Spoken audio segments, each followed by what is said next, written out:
बोलिए वृंदावन बिहारी लाल की जय। बोलिए सदगुरुदेव महाराज की जय। सभी प्रेमी प्रेम से बोले जय गोविंद जय गोविंद। सभी प्रेमी प्रेम से एक भजन बोले।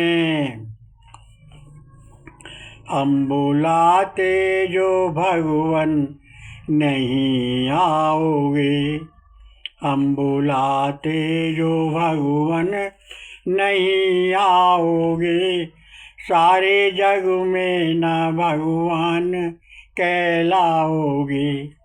हम बुलाते जो भगवन नहीं आओगे, सारे जग में न भगवन फिर कहलाओगे। टूटी महिमा पुरानी सब हो जाएगी, दिल में भगवान जगह फिर ना रह पाएगी। प्राण प्यारे ना जग में फिर कहलाओगे, हम बुलाते जो भगवान नहीं आओगे। सारे जग के ना भगवान फिर कहलाओगे। हाँ झूठ कहने लगेंगे तुम्हें फिर हरी, कोई अपना कहे ना तुम्हें फिर हरी। भक्त प्यारे ना भगवान कहलाओगे, हम बुलाते जो भगवान नहीं आओगे। दास किसको पुकारे बताओ हरि, राम कृष्ण दास किसको बुलाएं हरि। आप आओ ना झूठे फिर कहलाओगे, हम बुलाते जो भगवान नहीं आओगे।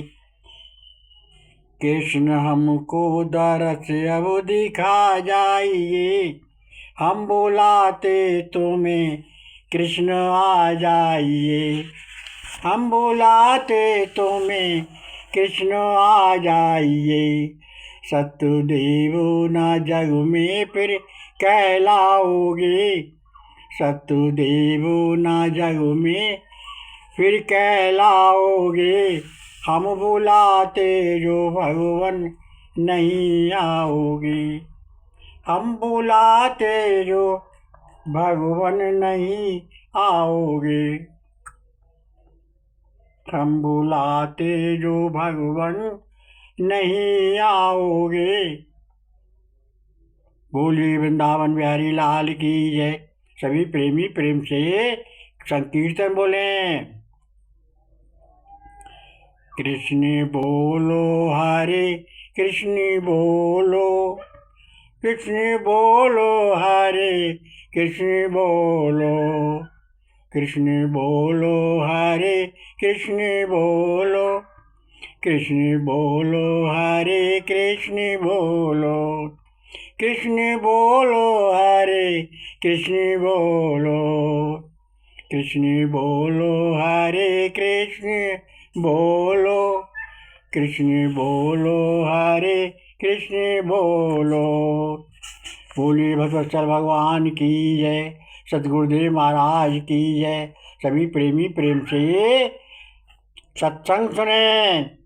मनुष्य अपने भाग का स्वयं निर्माता है। जिस प्रकार वो अनुपयुक्त विचारों आदतों का गुलाम बनकर अपनी दयनीय स्थिति को बनाता रहता है, उसी प्रकार यदि वो चाहे तो विवेक को अपनाकर अपनी गतिविधियों को बदलकर सुधार सकता है। उसके फलस्वरूप नरक के दृश्य को देखते देखते स्वर्ग में बदल सकता है। ये मानसिक परिवर्तन ही तो बदलाव है। हमारे सामने अनगिनत कठिनाइयाँ, गुत्थियाँ, कमियाँ, परेशानियाँ आज उपस्थित हैं। उनका कारण एक ही है, हमारा विवेक। उसके समाधान का उपाय भी एक ही है, विवेक का सूर्य। जिस प्रकार सूर्य के उदय होने पर अंधकार नष्ट हो जाता है, उसी प्रकार हमारे अंतःकरण में जिस दिन विवेक का सूर्य उदय हो जाएगा, उस दिन तो व्यक्तिगत कठिनाई रहेंगी ही नहीं। जैसे मकड़ी अपना जाल आप ही तो बनाती है और उसी जाल में फंस कर आती है। और मन में तरंगें जब आती हैं तो सारे जाल को निगल कर पूर्ण स्वतंत्र हो जाती है। हम सभी समस्याएं कठिनाई हमारे स्वयं की बनाई हुई हैं। इन्हें सुलझा लेना हमारे बाएं हाथ का काम है। जैसे विवेक का दीपक उदय होते ही अंधकार के समान अज्ञान समाप्त हो जाएगा। आप अपने भाग का ज्ञान विवेक द्वारा बदल सकते हैं। लोभ में फंसा हुआ मनुष्य धन को ही देखता है और किंतु उसके कारण होने वाली हानि को नहीं देखता। जैसे बिल्ली दूध को ही देखती है लेकिन डंडे को नहीं देखती। लोभ विनाश की जड़ है। जो व्यक्ति निर्लोभ होकर दूसरे को जीता है वो अक्षय कीर्ति को प्राप्त करता है। आपके आनंद को खाने वाली तो ईर्षा है। राग देश से सदैव बचे रहो। बुद्धिमान किसी की गलतियों से हानि होते हुए देखकर अपनी गलतियों को सुधार लेता है। ईमान और भगवान ही मनुष्य के सच्चे मित्र हैं। बुराई दुर्गुण चाहे समान व्यक्ति में हो या महान व्यक्ति में हो, वे जहाँ भी होते हैं वहीं पतन की स्थिति पैदा हो जाती है। जुआ खेलने का युधिष्ठिर और शायद पांडवों को और दमयंती शायद नल को कष्टमय जीवन जीना पड़ा। दोनों राजा चरित्रवान और गुणवान धर्मात्मा राजा थे, लेकिन तनक से दुर्गुण और व्यसन ने उन्हें नीचे गिरा दिया है। हमें सदैव अवगुण से दूर रहना चाहिए। गुण कर्म स्वभाव के दोष मनोविकार आदि बैरी हैं। इनके द्वारा मनुष्य का जितना बड़ा आयत होता है उतना और किसी के द्वारा नहीं होता। आंतरिक शत्रु बाहर शत्रुओं से अधिक बलवान होते हैं, अधिक हानि पहुंचाते हैं, क्योंकि वे निश्चित समीप ही नहीं साथ ही रहते हैं। अग्नि जहाँ रहती है वहाँ पहले खुद ही स्वयं जलाती है। तेजाब जिस पात्र में रखा जाता है पहले उसी पात्र को जला देता है। इसी प्रकार आंतरिक शत्रु गुण कर्म स्वभाव से रहने वाले दोष पक्के बैरी का काम करते हैं। इनसे सदैव हमें बचना चाहिए और अपने अंतःकरण को पवित्र करना चाहिए। अवगुण अपने अवगुण दूसरों के देखने चाहिए। अच्छे कर्म का फल अच्छा और बुरे कर्म का फल बुरा, ऐसा सोचकर हमें सदैव अच्छे कर्म करना चाहिए। सभी प्रेमी प्रेम से एक भजन बोले। आप आते रहे जन बुलाते रहे, प्यारो प्यारे तुम्हें सब बुलाते रहे, प्यारो प्यारे तुम्हें सब मनाते रहे। जिसने तुमको पुकारा चले आए हो, छोड़ गरुण को भगवान चले आए हो। भक्त भगवान को सब बुलाते रहे, आप आते रहे जन बुलाते रहे। दास प्यारे तुम्हारे सदा से रहे, राम कृष्ण दास प्यारे तुम्हारे रहे।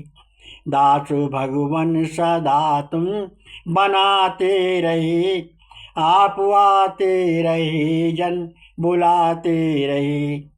दुष्ट मारे सभी चक्र करधार के, भक्त अपने बचाए हैं करधार के।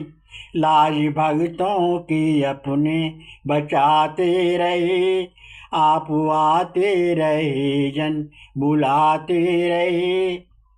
आज तुमको बुला हम रहे श्यामो है, अपना सब कुछ तुम्हें दे रहे श्यामो है।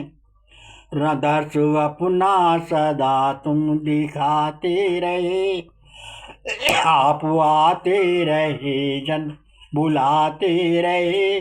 प्राण प्यारे तुम्हें सब मनाते रहे। बोली बसवस्तर भगवान की जय, बोलिए सदगुरुदेव महाराज की जय। सभी प्रेमी प्रेम से कीर्तन बोले। और गोविंद श्री कृष्ण बोलो, श्री कृष्ण बोलो, श्री कृष्ण बोलो। कृष्ण बोलो हरे कृष्ण बोलो, राम बोलो हरे राम बोलो। कृष्ण बोलो हरे कृष्ण बोलो, राम बोलो हरे राम बोलो। कृष्ण बोलो हरे कृष्ण बोलो। हम अपनी भावनाएं पाप, घृणा, निंदा में डुबाए रखने की अपेक्षा सद्विचारों में लगाएं, इसी में हमारा कल्याण है। हम चिंता में ना रहें। सारे कार्य करने वाले, कराने वाले तो भगवान हैं, तो हमको काहे बात की चिंता है। ये प्रारब्ध के अनुसार हमारे सुख दुख तो सभी के आएंगे, क्योंकि जैसे हमारे कर्म होते हैं वैसा ही हमारे सबका प्रारब्ध बनता है, और वैसे ही वो फल हमको भोगने पड़ते हैं।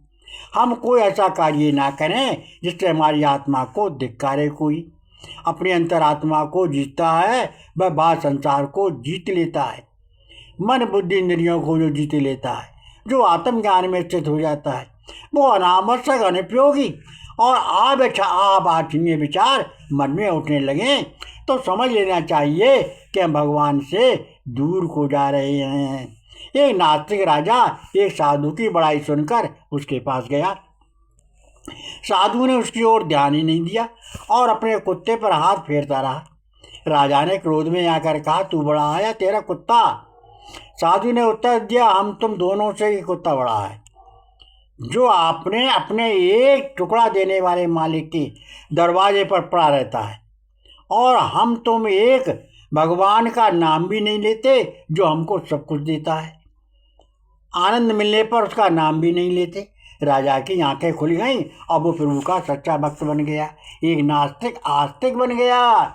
एक दिन पानी से भरी करत पर रखी कटोरी घड़े से बोली, अरे तुम घड़े बड़े उदार हो, तुम्हारे पास जो कोई बर्तन आता है तुम उसे पानी से भर देते हो, किसी को खाली नहीं आने देते। कलश ने उत्तर दिया, मैं अपने पास आने वाले प्रत्येक पात्र को भर देता हूँ, मेरे अंतर का सारा सार दूसरों के लिए है। कटोरी बोली, लेकिन मुझे कभी नहीं भरते, जबकि मैं हर समय तुम्हारे सिर पर ही मौजूद रहती हूँ। घड़े ने उत्तर दिया, इसमें मेरा कोई दोष नहीं है, दोष तुम्हारे अवमान का है। तुम अवमान पूर्वक मेरे सिर पर चढ़ी रहती हो। जब अन्य पात्र मेरे पास आकर झुकते हैं और अपनी पवित्रता सिद्ध करते हैं, तुम भी अवमान छोड़कर मेरे सिर से उतरकर विनम्र भाव में बनो, और मैं तुम्हें भी जल से भर दूंगा। पूर्णता की प्राप्ति पवित्रता और नम्रता से होती है, अवमान और अहंकार से नहीं होती। हमें कभी भी अहंकार नहीं करना चाहिए और सच्चे मन से बोलना चाहिए, हे प्रभु मैं तेरी चरण शरण हूँ, तुमसे वह प्रकाश प्राप्त करना चाहते हैं जिससे अंधकार में भटकते हुए मनुष्य के दुख और संताप दूर हो सकें।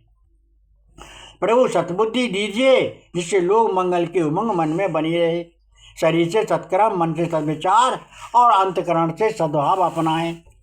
इंद्र ने वीर्य बनाने के लिए ऋषि दधीच से उनकी हड्डियां मांगी। ऐसा मन का विचार करके ऋषि ने उनको अपनी हड्डियां दान कर दी। तो परमार्थ व्यक्ति पराय के कारण के ही लिए जीते हैं।